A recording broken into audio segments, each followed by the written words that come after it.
Ready?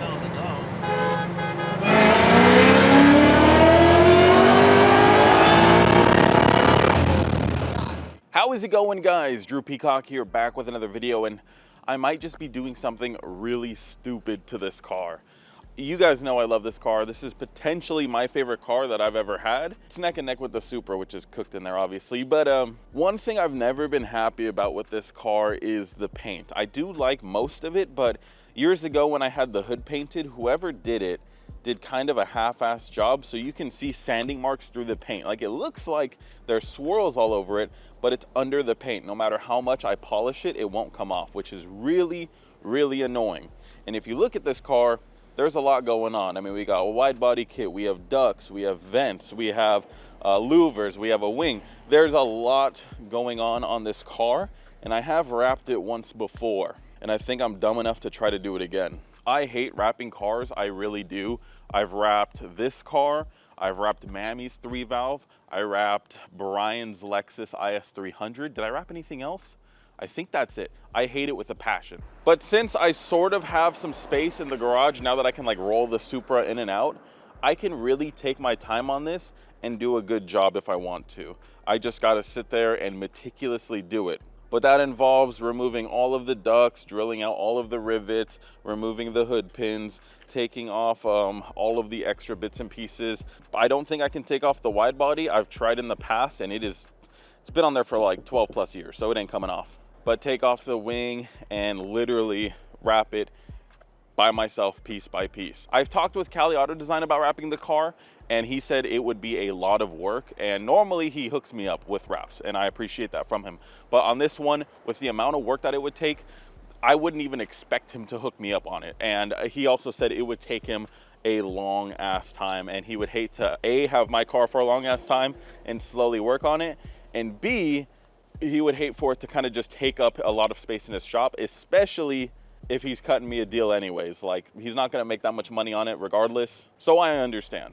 And I don't trust many other wrap people, so I don't really feel like shopping around for anyone to give me a quote. I think I'll just take it upon myself and be super extra detail oriented and just do it to the best of my liking. Is it gonna be perfect? No. Is it gonna be flawless and show car quality? No. Is it gonna protect the paint and look completely different and just, you know, spruce some things up and look good?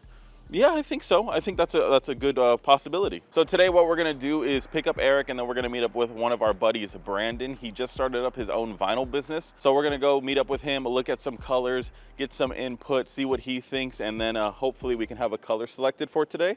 And maybe we can even start. A little side quest of this video, I did drain my blower coolant. Yeah, I don't know if you guys can see the reservoir. The reservoir is literally like right there. I did drain my blower coolant and put distilled water and water wetter like I did in my ZR1. So I'm gonna see if I can noticeably tell a difference in the temperature. I do have a gauge that reads intake air temperature, so we should be able to see some change if it worked. This car usually, after cruising around on the street in traffic, it's usually sitting around 120, 130. I think the last time I drove it, it was like 136. Just cruising in the street.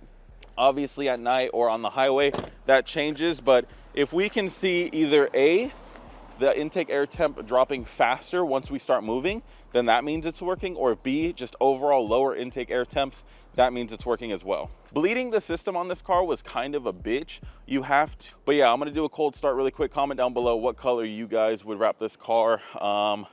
Let me know your thoughts. Let's go ahead and see how she sounds. E85, gotta love it.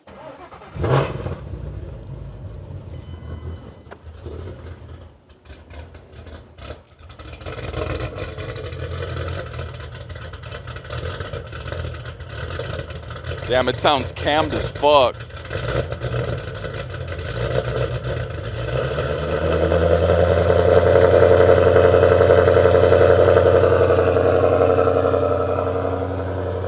I wish you could cam a Coyote to make it actually sound like that. Unless you do a lame ass ghost cam, it's just not possible, sadly. It's just, you can't get that chop. Oh, and by the way, you guys have probably seen the screen in my videos, but here's where we have intake air temp. Here's where we have just normal coolant temp. So hopefully we can tell a difference. Right now it's reading 61, so this would be some crazy boost right now if I got on it. All right, so we were just sitting at a red light. It was at like 104, and it instantly starts dropping once we start moving. So it's yanking heat out of the blower real quick. We're barely coasting. We're going like 15 right now because we're about to hit another red light. But it'll be interesting to see after some city driving what it ends at. So I got about 5 miles of city driving ahead of me before I get to my parents' house. We'll see once I get there what the temperature's at and what our average was. Okay, so as I come to a stop, the temperature is gonna climb, but one thing I will say is it does seem to shed heat a lot faster. Like, I was leaving a stoplight and it was at 126, and I maybe drove 2 football fields and it was at like 115. So it sheds heat fast as hell. I also never saw a temperature higher than 126, where before I would see 136 up to like 140, which is ridiculously hot. Again, this is city driving. This isn't me on the freeway beating on it. So don't be like, damn, your intake air temps are ridiculous. This is just city driving. I'm just seeing how fast it can shed in the city, because if it can shed that fast in the city, then it can shed even faster on the highway, obviously. I just came to my mom's house for lunch really quick. I'm gonna eat. The car is gonna get fully heat soaked. We will go then pick up Eric and then meet up with Brandon to discuss some wrap. So we'll see what the temperature is when I start the drive compared to when I end it at his house a good 9 miles away. I don't think the camera is doing it justice. I'll have to bring out my other lens, but God, I forgot how like thick and aggressive this car looks standing far back like this. Like, you could see just how wide it is. It looks insane. I'll have to zoom in post, but damn. Anyways, Eric is hung up at the barber shop, so we're just gonna head out and meet up with Brandon and discuss some colors, and hopefully we find one that we like. Warm start. Intake air temp 140. Let's see after this drive what it drops down to. Oh, it's already dropping. Look at that. Before I could even leave my neighborhood, we already dropped down to 126. So this thing sheds heat really quick. I could honestly tell a difference already. All right, so I just met with Brandon, looked at his little Rolodex of all of his wrap colors. He's got like mind-blowing amounts of wrap colors. I'm not even like joking here. Probably the most I've ever seen, and he has 3 booklets of it. That being said, him and I came up with a good idea. Now, I don't know if I want to spoil it because it's an idea that I've wanted to do for quite some time now, and I want it to be epic once it's done. But I'm going to discuss it with a couple of my buddies. If we think it's worth doing, we're going to do it, and this car is going to be badass. Anyways, I need to drive back before traffic kicks in. I'll see you guys at the house. All right, just got home, and I was going to keep it a secret, but I need your guys' opinion. Okay, I wanted for the longest time to do the same color scheme as the Mustang from Need for Speed. I think that Mustang is beautiful. I love how it looks. We've got some similar things going on, and it's just a good looking car. That being said, it's already pretty similar to what we have. It's literally a reverse color swap. So we have blue with silver stripes. It would be silver with blue stripes, if that makes any sense. I mean, it should make sense. You guys aren't dumb. I've wanted to do that for a while now. Do I want to just go wrap my car and make it look like something else? Sort of. Do I want to do that? Or do I want to do something a little bit more low key and just pick one solid color and just completely change it up? Because I will say, I do like how the car looks with the stripes. Like, it's very aggressive. It's got some good, you know, body lines and everything. And I feel like the stripes help with that. Like, there's some thick boy stripes on the back. Like, that is some mean shit. It's just hard for me to decide because it's gonna stay wrapped like this probably for a while. This isn't a car like the Supra or the McLaren or, you know, even the ZR1 where it can easily just be unwrapped and rewrapped. Like, the bumper is super intricate. The fenders with the flares are super intricate. Every duct, every mirror, everything is super intricate. So whatever I do choose is going to have to stay on the car for an extended period of time. You guys are starting to understand where I'm coming from with this. So that being said, should I do something that I've kind of wanted to do for a while now? Or should I do something and just change it up completely, a solid color of some sort? It's just hard for me to decide. I really need your guys' opinion down below. I think we're gonna take the car out cruising, maybe racing tonight. I haven't driven it and beaten on it hard in quite some time, so I got that itch, if you know what I'm saying. So stay tuned tonight, we'll take it out. All right, I'm out cruising. I'm looking for victims. I'm gonna go pick up Eric and we'll see what we can find. No promises, obviously, that we find anything worth racing. It is Thursday at 10:30 at night, so I don't know where all the race cars are at, but we'll look for someone. And if not, maybe we'll just do a couple pulls and just let her stretch her legs a little bit, you know? You good?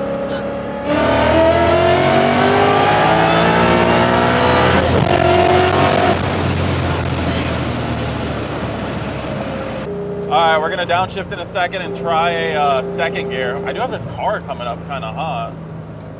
I low-key, I might pull over right here, just in case. Why did he get behind me? Stupid. What a fucking weirdo. All right, we're gonna try second gear.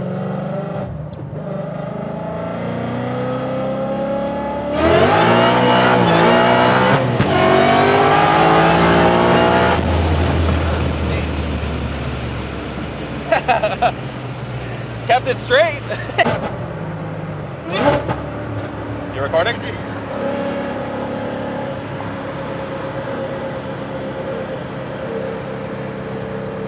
Why is he slowing down?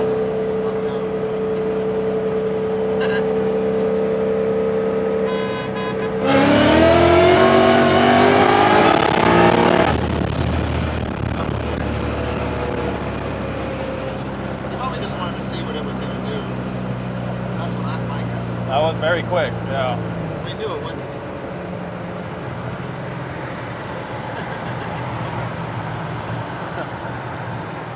I mean, I don't even hear his car. I don't hear it either.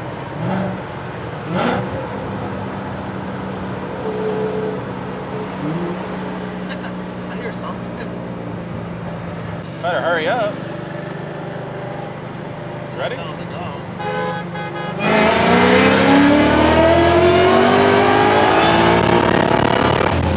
God damn. What is this? Mustang? See it? Song? No. Yeah. Well, that was easy. All right, we just got back home, and I'd consider that a bit of a success. Had some fun in the Mustang. I know you guys love the Mustang, and I love the Mustang too. And the whole time, Eric and I were just yapping about what I could potentially do to just take it to the next level. There's a couple things. I might reach out to a couple other Mustang people and get some info from them, because if I don't have to spend money to go crazy, then I'm not gonna. You know, I'm not trying to race for money. I'm not trying to make 1,200 horsepower, not yet at least. So if I can do a couple smaller things to turn it up and maybe just get over 1,000 horsepower to the wheels, I think that'll be more than enough. You know what, I'll ask you guys too. So this is my plan. I'm thinking 331 gears in the rear. Okay, we're gonna gear down the rear a lot. Right now it has 410s, 331s. That should put a 60 roll in second gear safely. A low end torque will be lowered significantly, which will help with traction off the line. Thumbs up there, okay? And once we add power, the lower gears will also be able to help out with keeping that power to the floors. Thumbs up there as well. To add power, we need fuel. So larger injectors, another pump, and then I'm thinking of just going with a slightly smaller pulley. My tuner said if I were to go pulley down, then I should go with a 10 rib setup or on a 6 rib. I feel like if I pulley down just a little bit, just get maybe like 3 or 4 more pounds of boost if we can do that, and get a grip tech pulley, you know, the fancy pulleys with the grip, hence the name. I feel like that might be able to just do it. That and then running a really good expensive belt, which we already have on here. Yeah, switching it out for one that fits with the new pulley. I think then we can probably break at least over 950, maybe 975 to the wheels, which, like I said, is more than enough. Then from there, since I'll already have the fuel system, I'll already be re-geared, all I would have to do is do the 10 rib conversion, and then I can pulley down to whatever I want, because the motor is good for it and the trans should be good for it. Anyways, comment your thoughts down below. Let me know if that's a dumb idea or if that's a semi-smart idea. I don't know. I don't want to throw 1,200 horsepower at the wall and see if it fucking sticks. If I can like slowly increment my way up, I think I'll be happy.